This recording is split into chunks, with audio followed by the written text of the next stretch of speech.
Монгол алтан тэргүүн миний зүудэнд мэхиу насны дайдад залбирсан ховдын хоймор тон моргноо.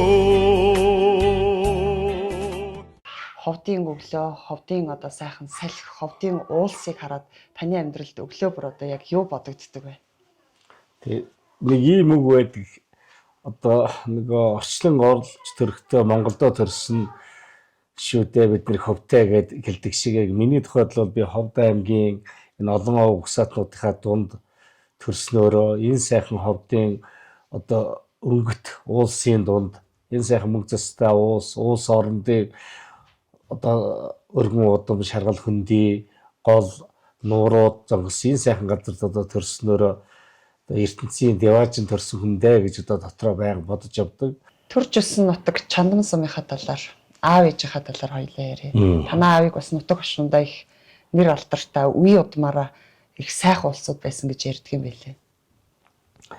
Тэгээ миний ч одоо төрсөн газар бол Чандан сумын Талын болог багийн Цээлийн уулын хашаат гэдэг газар одоо мэчин жилийн зуднаар одоо төрсөн ийм 9 хүүхэдтэй айлын 8 хүүхэд нь байгаа. За доороо нэг дүүтэй, дээрээ одоо 3 ах, 4 эгчтэй одоо ийм өнөр болуулсан. Өөрийнхөө тухайд аваад үзэх юм бол 3 үеэрээ бас энэ Монголын дөрд ажилласан байна гэж одоо хэлж болохоор байгаа. Ийм өнний гулууц чинь 50-52% гарцтай гэж үзэхээр одоо ийм өнний гулууц бах 34-5 кг хүрэх нь шүү дээ. Одоо энэ өнөөс илүү ийм өнний тэгд таргалуулчихсан байгаа. Дээдлийн юм хүн бол 73 кг хүрчихсэн байна гэдэг. Тэгээд нөгөө тарган мал тал бүрийн ашигтай гэж тэр одоо илүү төл маш олон зугаар нь боожулж исэн байна. Одоо хоньных нь ноос байн одоо хэдэн зуун хэлээр давж идэг. Цөөхөн нэгдлийн ямаатай 5-600 оноос гадна 80-90 ямаа төлөөлдөг. Тэрний ихрлэгээс гадна ноол уурн давж идэг. Сүүн сайл одоо манай ээж маш сайхан бэлтгэдэг хүн байсан. Тэр сүүн сайлынхаа даалгаврыг их биелүүлжсэн. Ийм л одоо хөдөлмөр аав ээжийн хүү байгаа. Тэгээ бид нар бүгдөө л Монгол орнодоо одоо бүгд эрдэм мэдлэг эзэмшээд улс орны хүнцгүүл мөрдлөө одоо бүгд сайхан ажиллаж амьдарч явж байна. Нэг дүр маань одоо малчин яг Ховд аймгийнхаа Чандан суманд Талын болог багт аав ээжийнхаа галгалуудыг залгаад малаад явж байгаа одоо мянгат малчин аймгийн авар малчин лав гэдэг миний яг доотлын 1 насаар дүү. Та ер нь бага наснда ер нь ямар хүүхдтэй? Сахилахгүй хүүхдтэйс нөө? Маш сахилахгүй хүүхдтэйс. Юм одоо туршиж үзэх гэсэн ч гэдэг юм уу санууч тийм хүүхд байсан. Жижиг онгоц хүртэл хийгээд урдталт нь синсэнд одоо хүүхд байхдаа энэ гараа нөгөө синсээ ингээд зогсоох гэдэг чинь гараад ингээд бол таслаа их шахаж ирсэн. 7 настай хүүхэд байх шийдэж ч юм уу ийм их сахилахгүй байсан. Тэр холдоо тэр нутаг усандаа гэр орондоо одоо бүр сахилахгүйгээр алдартай. Бас их сахилахгүй хөгжим хүмүүнд бас нэг ганцхан ташуурдуулж ярих юм болно шүү дээ. Тэгэхээр нөгөөдгөөс хариугаа авах гэж бас үздэг. Шартаа. Жохон хүүхэд байжсэн. Манай хоёр гээд хоноо оцорлоод явцсан туул хариулдаг. Хэдэн одоо чинь 6 настай байсан юм уу. Тэгсэн чинь манай доотлог манай нутгийн жажигийнх нь авдуучин айл гэдэг байсан. Цөөхөө нэг амныхаа малыг автсан. Одоо гэрийнхээ одоо цөөхөө ямаа хоноод тэгээд усалж ингээд тэмээгээр эргүүлээл. Нөгөөч чинь цангаж яваа чи нэг дугуй ингээд төмөрцөр төрд дугуй болгоцсон. Нөгөөдгөө хараад ирэл нөгөө услуу усуух гал нөгөө эргүүлэхтэй бодгоос ингэсэн ч л байж ааж хайч бол бал үргээгээд гэхээр л ам цангад шууд нөгөө удгруу очил усуулсан чи тэр үе мал ташгүй нөгөө усуулж исэн мал пирхэл гараа явсан чинь нөгөө хүн чинь ирэл усуулж исэн дашуурдаа нэг сураарал ингээл ороолгаал тэгэл уулал ингэсэн чи сүүлдээ нөгөө чинь шороо аваад цацаад ингэдэ яваад ის чи намайг хүлээд эхлэш ингээд чи сахилгууд жижигмаалаа гэл тэгээд нэг 2-3 ягаад нэг залуу нэг сургуулиас гарсан надаас 4 ахна 12-3 таж ирсэн нөгөө чих морих хүн нөгөө чинь ирсэн бас нэг ташуулдааллаа тэгээд дуур хүрээд баах уулж аваад хөлнөөсөө тайлж аваад зас хариугаа авандаа гэд бодоод Тэгээд тэгэхээр хадан дотор суугаад хөлцөг үчиг ирдүү явж харахгүй болоод ингэжсэн тэднийх надуучаад болохоор их олон морьтой. Нөгөөх ингээл морой тэр ингээд тийш авчил тавьж шүү чөдөрлөл дуулаад. Тэгээд 5-6 мор ингээд чөдөрлөө тавьчлаа. Тэгэл цаашаа дуулаад дундсраад харахгүй болоод явлаа. Тэгээд очиод морнууд чөдрийнх нь уртлын нэг мөр өөртөө өгдөггүй хэрэгцээд бусдыг очиод ингээд уртлын чагтын чөдрийн мултлаа тавьчихлаа. Маргааш уусан чил тэгээд янз бүрийн болохоо харлаг хэргийн эзүүлсэн намайг гэрийнхэн даваад ин хав өөрийнх нь арайгаад л чи яагаад тэр мөр чөдрөө тодорхой эзэн тэгээд хэл хүчтэй навч сураар гойдс би хариугаа авсаар их шээтэй. Тэгэл яа зарим нь бол бас болчмгүй байдлаар ч юм хийн нэг удаа ингээд бас л жаахан байж чинь нөгөө худгаас хойно усалдаг ховооддаг. Тэгээд ходрон дээр яваад очсон чинь нөгөө ховоот шүн хүүтэн одоо болоод өсгөлдчих. Тэгээд усуумаар ам их цанган дээр чинь цас чараагүй байсан юм байлгүй. Тэгэхээр нөгөө ховоо дотор хөлдсөн болохоор нэг юм дааг чинээгээр аягнаас авах чулуу өсрөөчл холгоорч шийдсэн чи мөсөн цоорол ус өсөрч шүү. Их гоё өргөл чулуунууд авчраад шидээд гойсон. Тэгс чи нөгөө чулууч хобби чи ингээд их олон чулуур жислгээд овоогод дэш носсон чи манай аа бүрээд ирлээ нөгөө хоноо гэр нөгөө хоноо дотрын нэлээ гол 2-3 хоноод нэг сэрэг орцсон осолдог. Тэгээ хоноо ослогч чинь хот дотор баахан чулуу. Тэгээд нөгөө чуулаас эзэн тодорхой чи намайг чи нэг хил бүрээр ингэж өгөөгүй юм баахан дотор яаж байгаа чи. Тэгээд нөгөө хүүт ус дотор чи орж нөгөө чулууч чи одоо өөр авсан. Тэгээ би шаавал орж байгаа шүү дээ. Тэгээд нөгөө чулууч л одоо өглөөлөд дотроос ч ороод усан дотор чинь зогсоод тэр хүүтнээ шийдээд ястаа нэг аавар хэрэг завтыг хүртдэг байсан юм. Оо бас аль багт нэлээ буруу юм хийх хэрэглээ шүү дээ. Манай бас хөрс тэмдэг 3 айл амбар байдаг. За тэгээд хөдөлгөөр нөгөө чулуу хийгээд ягаад жоохон зодууллаа тэгсэн. Ачирахыг гэдэг манай ойролцоохон байсан чи энэ одоо тэмээ нэг амбараас өвчсөн тэмээ үргээсэн барьсан гэл бас загнаад өстэй яач. Тэгээд тэрний илээ тойлоо буруу гисэн загнаад байсан. Тэгээд дотоод тэгээ хоёртлоо одоо хариугаа авах гал тийм муу хаттай байсан. Тэгээд тонмон нэг ослоо явсан юм дараа 2 амбар байдаг. За. Тэр очиж амбар нэг юм дингийн энэ урдлахны буруу амбар байдгүйсэн. Бадтай хөшөөг гээд нэг хөшин байдаг тэдний амбар. Тэгээ бадтай хөшөө амбартай ирэхээр амбар хавтраас нэг чихэр мэхэр өгдөг. Тэдний хэвэл тэгээд амбар ахагийн амбар ирлээ чуултных нуудлал баг чулуун бол гээл. Одоо тэр чинь тэгээд тийм л нэг талд хорлос өөдөг шихгэл байсан учраас. Баахан чулуудууд хийгээч дараа нэг чи амбар онгойлч нөгөө чулууд уучил чоожч гарахгүй бүтэн гэж. Тэгээд тэгээс хойш нэг их тэгж хүмүүс загнахаач болоод одоо хэрэг хийлээгээд яах нь багсаа тэгэд би ч өөрөө жоох ухаан орсон юм уу. Тэгээд гайгүй тэр чигээр яасан бол ер нь бас л хөгшчүүд нэг тэгдэж шүү. За энэ ч одоо энэ манд чирний энэ янзаараа үйл хүн болохгүй юм. Эсвэл бүр сайн ч хүн болох болоо их сахилахгүй байсан хүмүүс том болоод их бас их төлөв төвшин болдог гэл. Ямар ч юм тэгээд яг багтаа тэр бас ямаа гүцэн гэж байдсан шиг болоо гэж бодсон шүү. Тэгэл одоо тэр баг зөвхөн тоочж байгаа тэр чи хэдэн мөнгө юм байгаа шүү. Өдөр заримдаа тэр янз бүрийн болно хамаагүй чулуу болоо шийдээд ээжийнхээ тогоон ирдэг нөгөө том ширм догоо цоож чилээ. Орчлон дэлхийн нар усаагаар осруугүй орчлонгийн амтэн бүхний зүрхэнд газар шороо ургамал цэцгийн баранд галын ам гэрлийн дулааныг түгэй. Гэрэл түгэй. Шанаман сумынхаа 8 жилийн сургууль төгссөн. Сургуульд ороод ер нь томоож жигсэн баг. Хичээл номдоо хэрэг хөөхтэйсэн бэ? Би ч тэгээд нэг сургууль суухаас тоом байгаа бүгдийг мэддэг. Яг үсгээр сайн 35 үсгээ бол мэднэ, холбож уншдаг. Тэгээд орлоо суманд сургууль суухад ерөөсө сумын төвч орж үзээгүй. Багийн төвч орж үзээгүй байсан. Сургуульд орсон нэрээ мэддэг. Нэг даваа гэдэг одоо гэр орны сургуульд орсон чинь цэвэр харагддаг гэдэг. Нэртэй гэдгээ олж мэдээ. Тэгээ мэдээд тэгээд нэг цээ үсгч чинь журналын нэлээ хоохноор байна. Эхлээд нэг багш орж ирээд анхааралтай суугаад багш хүүхдүүдээ танихгүй, хүүхдүүд багшаа танихгүй аагаас эхлээд нэрийг дуудана. Тэгээд сүүлдээ нэг хүүхдүүд чинь бүртгэж чинь дэвчээр алдаад ялангуяа миний нэр дээр ирэхэд би нөгөөхөө анзаарахгүй болцсон тэгээд өмүүлж идэг.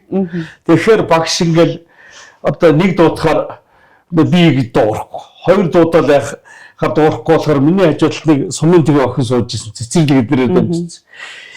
Чи иргүй юм уу чамааг багш дуудаад байна шүү дээ гэхээр гидэл бийлээд. Тэгэхээр 10-аад хонжиж нөгөө цэвэр ард гэдэг нэр л жоохон тасаж. Тийм юу болжсэн. Тэгээ сургууль суулаа онц сурлаа шууд. 10 төгслөө нэг ч удаа тэр плед гэж бичиж үзээгүй. Тухайн үед багшийн заасан хичээл намар 9 сарын одоо 2 жил заасан хичээл ихтэл дараа жил тэрнээс чи шалгалт өгнө шүү дээ. Яг л гээд толгой дотор байж идэг. Плед уншихгүйгээр бичих. Ерөөсөө плед бичихгүй. Яг номын санд бол ном их уншдаг. Болсон 4-р ангиас эхлээл. Тэгээд энэ 10-р 9-р ангид байжсэн манай Монгол хэл уран зохиолын багш Замбаг гэж багш байдаг байсан. Тэгс чи хүүхд болгоныг плед бичүүлж одоо нөгөө дүн хавар гаргадаг. Тэг гिचэл хаана гэдэг юм болдог байл шүү дээ. Тэгсэн би ямар ч плед бичээгүй. Ер нь дэвтэр дээр баг юм бичдэг. Одоо ч гэсэн зуршил ихтэй юм бичдэг.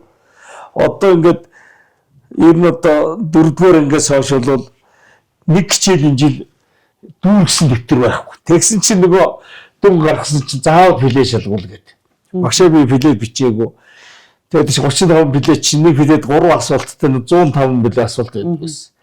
Багш хаанаас асуу би хариулна гээл. Тэгээд жоохон том аав жижиг болоод өнгөрч байгаа мэй ихтэй шүү дээ. Тэгсэн чинь надаас 30-аад хамгийн гисэн нөгөө пледний дотроос чинь асуулаа.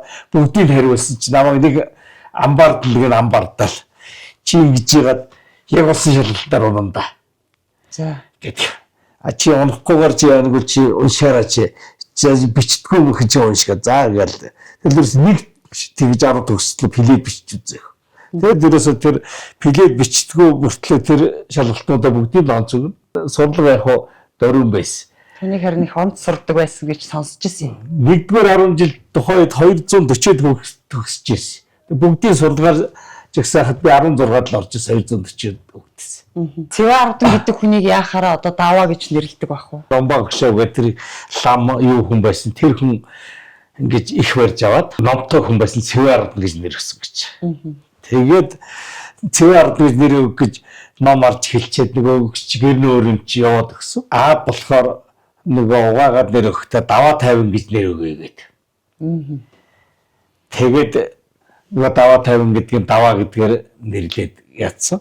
Тэгээ манай тэр бага авгах технөө суманд албаа гэж байсан. Нөгөө бүртгүүлэхтэй цэвэр ард ингээд нөгөө авахшаа хэлсэн нэрээр бүртгүүлсэн. Тэгээд тийм хоёр хэрэгтэй л болчихсон. Тэгээд даваа гэдэг нь. Тэгээд гэр орны хойр тойрныхан бүгд даваа гэдэг. Цэвэр ард гэдэг нэрийг одоо бол ингээд нийтийн төгснөр болж байна. Ер нь мэддэггүй шүү байсан. Тийм ээ, таныг даваа гэдэг нэртэй гэж хэн ч мэдэхгүй юм. Даваа гэдгээр би юу илээ цэвэн ямар ч даваа явахгүй. Юу илээгээ бас бүр их гайхчихсан. Тийм. За тэгээд хожмоо багийн засаг даргаас эхлээд явсаар байгаад Ховд аймгийн засаг дарга хэмээх нь бас эрхэм хүндтэй үргийг таныг бол бас их маш сайн хийсэн. Ер нь бол бас сайн аймгийн засаг дарга гэж манай ховдчууд үнэлдэг. Тухайн цаг үеэ та эргээд дурсвал засаг төрийн ажил алба хашны гэдэг чи өөрөө ямар ч ажил одоо өндөр үүрэг хариуцлагатай ажил. Тэгээд тэр ажлыг л одоо хариуцлагатай сайн хийх гол юм бол нэгдүгээр бүх сэтгэлээ зориулж иж сэтгэлээ зориулж сэтгэлээ гаргаж одоо зүтгэж хийсэн ажил бол мэдээж үр дүнтэй болдог. Зөв хүмүүсийг зөв газар нь одоо байршуулж иж сайн баг бүрдүүлж иж ажил үр дүнтэй явна гэдэг бодол дотор төрж исэн. Нөгөө талдаа Ховд аймаг гэдэг бол бус аймагудаас нэг онцлог нь бол олон овог угсаатнууд амьдардаг аймаг. Тийм учраас энэ олон угсаатны бүлгүүдийн ив ижтэй байдлыг одоо зангидж ажиллах юм бол ажилд их одоо том дэм болно доо гэж одоо дотроо төсөөлж бодож исэн. Хитрхи их тэгж нэг улс төржихгүйгээр аль болохоор ингээд ажил хэргийн одоо сайн шүүмжлэлтэйгээр улс төржилт багтаа зөвхөн төр засгийнхаа ажлыг илүү анхаарч ингээд аймаг орныхоо хөгжлийн төлөө бүх хүмүүсийн одоо нэг зүг рүү харуулж ажиллах юмсан гэж одоо бодож исэн. Цэвэр сайн ажилласан гэдэг хүмүүс дүгнээд байна шүү дээ. Бараг цэвэр л одоо бараг л юу гэдэг. Тэгэхээр чи цэвэр гэдэг хүний сайн их биш. Миний бүрдүүлсэн дэр багийн амжилт юм байна шүү. Нэг хүн бол нэг аймгийн одоо бурханчгад гарч ирээч байна уу? Бүх ажлыг тэр хүн хийж чадахгүй шүү дээ. Тэгэхээр тэр хүн яг бодлого чиглэлээ гаргана өөрөө манлайлаа үзүүлнэ. Хүмүүс уран зориг өгөх ажлыг хийн зохион байгуулалтын талд нь дэмжлэг үзүүлэхээс биш тэр ажлыг хүмүүс энэ Ховд аймагт ажиллаж байгаа 6,000 төрийн албаа хийж байгаа энэ байгууллагууд хийж байгаа. Ховд аймаг бол их сайхан өнгөтэй төстэй байсан шүү танд ажиллаж байгаа үед. Тэр чи одоо хот тогтоолохын аймгийн байгаль орчных нь ламхуу гişээс ахвал хийсэн шүү дээ. Түүнээс одоо өнгөтэй өттэй байлгах нь бол ард иргэдийн хүсэл тийм ээ. Ард иргэд ийм хүсэж чинь шүү бүгдөө ингэж зүтгэе гэдгийг бол аймгийн дарга хэлнэ. Тэгээд тэрийг аймгийн дарга тэр чинь өнгөтэй өдөө байлгаж чадахгүй шүү дээ. Сумандаа нэг төвшөөд олонхын салавч гараагүй. Тэгчихсэн сумандаа орчих. Энэ бол өөрөө бас тийм дараа нь судлаад үзсэн. Би ингээд альч удирдах төвшөнд очихоор яг ойр тойроо ахтуудыг хамгийн хатуу одоо хандчихдаггүй юм байна. Удаасаа тийм ята тухайн үед ямар тийм нэг ашиг сонирхол амьдрахлын хууль байгаагүй байхад одоо би ихэд эхнэрээ 2 удаа суман даргуулаад нэг ажилласан чөлөөлж исэн. Аймаг даргуулахад 11 он 7 дугаар цэцэрлэгийн эрхлэгч сонгон шалралтаар болоод ажиллаж исэн нэг ингээл дуулын хүний амьд чинь одоо эхнэр өр хөвгтэй ч боломж олох бол би дандаа тэгэж одоо тэгээ манай ацэнэр тэгж байгаа ш даваахыг одоо би ингээд дарга болохгүй гэдэг байгаа чи өөрийгөө бодсондоо биш. Ягаад гэвэл би ингээд дарга болохоор өөр дотных нь дандаа нэг байга төвшин дордж идэг. Ажил төрлөө одоо халагдж идэг гэдэг юм уу. Энд чинь өөрөө тэр нэг одоо суманд одоо тэр дэмжлэг авахгүй байгаа шалтгаан чинь ерөөсөө тэр сумынхныгаа байгаагүй ах дүүс тэр жижиг ах дүүсийн илүү их дургуг ячиж яг сумынхнаас ажил төрлөгийг зөндөл хүмүүсэд зохиомдоор тавьчихсан. Эргэж хардггүй гэдэг. Тэгээд яхахад би чи ганц нэг чандан сумын дарга биш. Одоо Ховд аймгийн дарга Ховд аймгийн нийтлэг эрх шинжилгээ явах хэвээр. Тэр дундаа 90 хүн сэтгэл шулуудад ажиллах нэг юм болов одоо тэр чи бас бурхны сургаалч байдсан байна. Ер нь бол ингээд өөрийнхөө жаахан ч гэсэн үгээр бодох юм бол нөгөө тал нийтийн эрх шиг унжийдэг, хохирч идэг. Тэгэхээр одоо ингээд манайх чинь хашааныч газар байхгүй. Өөрөө бол ингээд би газар авъя асуудал байхгүй шүү дээ. Ерөөсөө гэрүүл өөр хөвгтэй чинь авахгүй шүү бүгдээр. Нэг жахтуудээ ч юм уу. Тэгэхээр яг тэр болгонд чинь яг тэр зарчим чинь тухайн үедээ ингээд өөрөөгөө бодоод явж байгаа ч гэсэн тэнд нөгөө нэг яагаад хүн чинь бол бас л гом бас хөрчөөд биш нэг талдаа тий. Танаас урд нь ажиллаа хийж л байсан. Тэгэхээр тэр байдал өөрөө тэгж улам зүтгэж улс орн бол хөгжлийн бас гарах ёстой юм байна. Та одоо улс төр орох уу юм? Үгүй.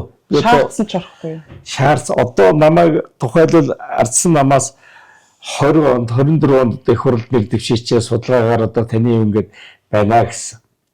Тэгээд аймгийн намаас ч аль нь тэгсэн бүр мөнгө санхүүж босгож өгье гэсэн. Тэгээд би бол орохгүй гэдэг юугаа хэлсэн. Яагаад тэгэхээр одоогийн сонгуульч нэгдүгээр мөнгө заавал мөнгө шаардсан сонгуул болсон. Одоо 24 онд их хурал нэр дэвшигч нөгөө төрийн аудитын газраас баталснараа баг тэр үнд өргөлөө. Зөвхөн хүмүүсийн ухуулагчийн зардал мардал биш шүү дээ. Одоо ийм зардал гарна гэж байгаа. Тэгэхээр тэр мөнгийг яг босгож болдго юм байна. А мөнгө босгоно гэдэг чинь мөнгөтэй компаниас ч мөнгө авахар нөгөө компанийнхаа төлөө нөгөө мөнгөө төлсөн хөгжмөө захиална гэдэг чинь нөгөө хүний үгээр өөрийн бодлогод болох гэж байна гэсэн үг шүү дээ. А тийм байдал чинь хүн нөгөө насан туршдаа өөрийгөө одоо барьцаанд одоо хов хүний өөрийн сэтгэл үнэмшлийг байхгүй болж байгаа учраас ийм нөхцөлд одоо улс төрд орж явах тийм боломж байхгүй. Та өнөөдөр одоо яг ингээл ард түмнийхээ дунд явж штэ. Яг ингээл явж байгаа танд юу бодогдчих? Танд мэдээд сайхан байгаа. Улс төрд явснаас илүү сайхан байгаа. Тий, одоо хов хүний хамгийн нэг эрхчлөөтэй гэдэг юм уу байдлаар амьдарч штэ иргэн хүнийхээ тухай. Тэгээд ингээд би одоо өөртөө ингээд яг тухайш тэгж одоо сүүлийн үед бодогдож байгаа юм бол яг ховд ингээ айлч газар яваад очисон. Ялангуяа 40-с дээш насны хүмүүс бол намайг одоо хүндэлдэг. Одоо ихэнх хүмүүс нь тийм юм байдığım гэдгийг одоо хүн чинь тухайд мэдэрдэг ингээл дараа л мэдэрч идэв юм шүү. Та бас аймгийн засаг дарга байхдаа 2 хүүхдээ хоёулангийн цэрэгт явна гэхтэн зөвшөөрөөд явуулчихжсэн. Тухайн үед бас нэг хүмүүс зарим нэг харддаг хүмүүс байгаа шүү дээ. Юу ч байсан харддаг хүмүүс. За худлаа ярьж байгаа эдгээр цэргийн алба яг хааж харагдаж чудаа цэвэн арууд шоу хийж ир гэж ярьжсэн хүмүүс бас байсан. Тэр манай 2 хүүгийн өөрсдийнх нь л одоо сонголт. Би зүгээр яг нэг л юмнаас жоохон зүгээр хинт чарж хэлээгүй нэг юм бол бодож явдгаас ер нь эрэгтэй хүүхдтэй хүн болгон боддог. Эдгээр том болоод цэрэгт явахгүй гэж хэлэх үедээ гэж бас яг баг багт нэг гэж зүгээр боддгол байсан. Ажлаар явж байхад ээж нь яриад энэ хоёр чи хоёулаа цэрэгт явна гэж яах вэ? Өөрсдөө явна гэж бол явуулаа гэж байгаа юм чинь. Хоёулаа 1 жил цэрэгт явж байсан. Тэгээд биеэрээ цэргийн албыг хаагаад тэгэл ер нь эр хүн цэргийн албыг биеэр хаана гэдэг бол бас амьдралын маш том сургууль шүү дээ. Эсвэл очиж жил сурна, олон авийн хүүхдүүдтэй бас тэр нийгэм дасан зохицох чадамж гэдэг юм уу. Би дүүтэйгээ цус сэргийн албанд явжсэн 87 онд.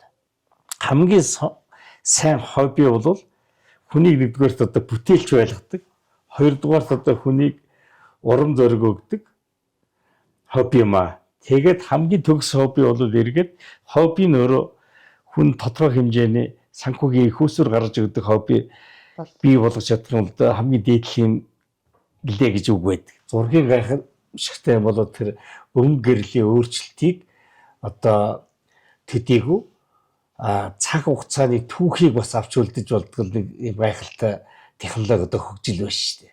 Ерөнхийдөө тэгээ гэрэл зураг авч эхэлсэн он бол 85 6 оноос манай ах нар одоо гадаад дотоод сурч ихтэй нөгөө гэрэл зураг авдаг. Тэр үеийн хальсны аппараттай зенит эднэр аппараттай байдаг. Тэгээд нөгөө талдаа болохоор би их багаасаа нэг буу буудаа сурцсан. Бүр одоо 12 3 настайгаас энэ 6 7 дугаар ингэхдээ калибраар нь одоо бууцсан болгоно авчдаг боллоо.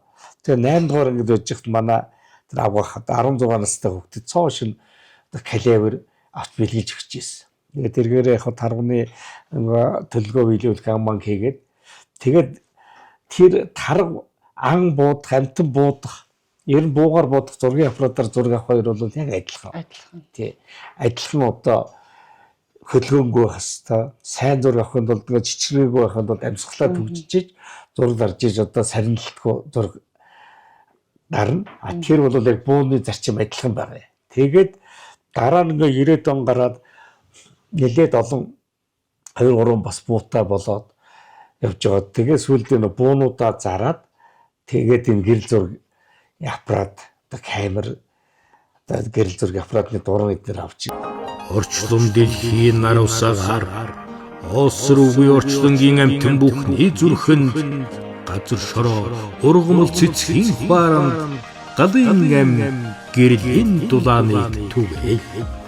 Гэрэл түгэй.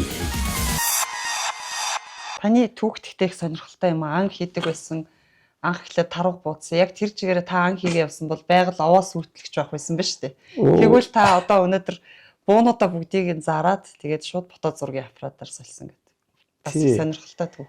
Тэгээд нөгөө багаасаа нэг дадаа сурцсан учраас буудах арга яваалаа сурцсан учраас одоо бууны амаас хэдэн сумаар нь цаана нь одоо тэдний амтл унах шитэл байлаа. Тэгээд 90-ад оны чи ихээр нэг арьс тармын арьс эднэр үнцэнтэй болж их үе чинь агсан тармынхаа арьсаар одоо мотоцикл эднэр 90 онд авчил байли 91 оны үед чинь тэгэл яг тэр байдлаар амтаагнаад өчнөөл амтаа агнах байсан. Тэгээд тухайн үе чинь нөгөө энэ амтны агнах хэвээр байна л гэдэг сэтгүүтээ яагаад бол цаанаас улсаас нөгөө одоо хүн болгон төлгөө бүр хүүхдэд хүртэл тэгээд тэр төлгөө биелүүлэх гэж байгаа. Нөгөө талдаа тэр нь өөрөө сонирхол болоод нөгөө буу эзэмшээ сурцсан учраас тэгээд тэр чигээрээ явсан бол тэгэл хүчнөөл амтны одоо цааш наруулсан байх л бас нэг л тэр юмнаас бол гэрэл зур күндэрүүлж өгсөн бол та ямар нэг юм бодоод би ер нь энэ агнахаа болих муухай юм а гэж бодсон уу шууд зүгээр л өөрийнхөө сонирхолд хөтлөгдсөн. Энэ би аавдаа нэг айхтар загнуулсан юм. Одоо ингээд сумандар манайх байжсэн. Өөрийн нөгөө калибр дээрээс бас 1-2 буу бас нэмж авч барихаар болоод авчихсан ингээд байжсэн ирээд тэгээд уурлаад нөгөөнүүдийг нүүжсэн чи үзээд хүүхдүүд чи өсөж чинь нэг айлд нэг л буу байхт бол энэ олон шороо нэгдүгээр яах гээд байгаа. Хоёрдугаар нь хүүхдүүд чи өсөж чинь хаалхас алдна. Гуравдугаар одоо хөөл журам чангарч яхад чиний бууны одоо буу гарсан болгоны цаана амтэн амдасалж байгаа. Ингэж чи хэрэггүй чи наатах болоо гэд. Тэгээд тэндээсээ татгалцсан. Тэгээд тэрүүндээ би одоо хүртэл бас их тэгж талархаж бас явдаг. Хүмүүс намайг болохоор яг нэг амьдтын зургийг нэлээд авчин гайгүй авчина гэж бас одоо гэрэл зурагчид эднэр үллээд байгаа. Тэр нь болохоор багада анх хийгээд одоо сурцсан нь бол миний давуу тал болчихж байгаа. Мэдэрч дээ тэр амтныг. Тий. Яагаад гэвэл нөгөө амтанд салхи цохиулахгүйгээр бие харагдуулахгүйгээр одоо ойртох арга замыг багаасаа сурцсан учраас тэгээд энэ зэрлэг амтны зургийг авахд машин тэргээр одоо хурдан машин эднэр хөөгөөд юм уу авцсан одоо чон монын зураг авцсан байдаг шүү дээ. Энэ бол өөрөө айгүй их буруу юм байна. Тэгээд зураг аваад дуусныхаа дараа ч гэсэн нөгөө амтныг зөнгөөрөө холд одоо явтал нь одоо дуугаа гаргахгүй, айлгаж очихгүй, 50 байдлыг алдагдуулахгүй байх гэж байна. Тэгэхгүй тэр нэг газраас нөгөө амтныг очиж байгаа юм бол дахиж одоо нөгөө газар л усаа уудаг газар л очиж орж ирэхгүй шүү дээ. Орон нутгийн засаг хааны багийн даргаас ахуулаад сумын удирдлагаар одоо сумын орлогтаар сумын цэцэргийн өөрөг гүйцэтгэлээ сумын иргэдийн хурлын даргаар ажиллаа. Ингээд аймгийн дарга хүртэл ажилласан байна. Ерөнхийдөө ингээд одоо ингээд амьдралынхаа үед дүгнээд үзэхэд энэ хоёр салбарт ажилласан байна. Орон нутгийн засаг захиргаа одоо багаас ахуулаад аймаг хүртэл ингээд бүх шатнд нь одоо ажилласан байна. Тэгээд хоёрдугаарт нь байгаль хамгаалах чиглэлээр олон улсын байгууллагуудад 20 жил одоо ингээд ажиллаад явж байна. Ийм л одоо давчхан намтар одоо замналтай. Тэгээд яг хүн цаг хугацаа их хурдан байна. 60 насны босгор ингээд ортод очиж байна. Тэгээд ингээд тулсан амьдралаа эргээд харахад бол сэтгэл хангалуун явдаг. Ер нь одоо төрийн удирдах төвшний манлайлал гэдэг бол бүх ард иргэдэл хайшин зөвлөх үү гэдэг дээр их чухал байдаг учраас тэгээд их сайн одоо юмд улс урттай ханддаг байх, бүтээлч байх, ил тод нээлттэй байх энэ тал руу одоо бас их анхаарах хэрэгтэй.